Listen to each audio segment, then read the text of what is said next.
Welcome to Burlap Teachers. Enjoy the video. In this video, I will explain how to replace your Chrysler 300 coolant reservoir tank. First, gather your essential tools. You'll need a screwdriver, pliers, and a new coolant reservoir.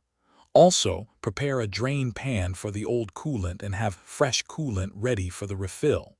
Having everything organized makes the process much smoother and quicker.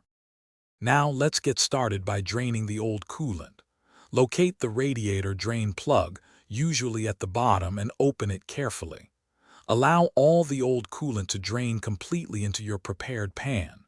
Once drained, disconnect the hoses attached to the old reservoir tank. Finally, unbolt the old tank from its mounting points, preparing it for removal. With the old tank removed, it's time to install the new one.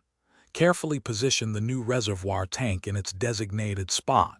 Securely bolt the new tank into place, ensuring it's stable and won't move.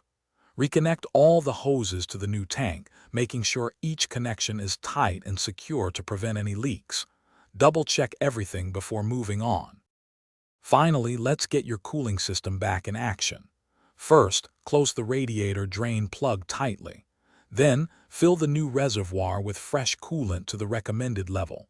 It's crucial to bleed any air from the cooling system to ensure proper circulation. After bleeding, check for any leaks and confirm the fluid levels are correct. You're all set.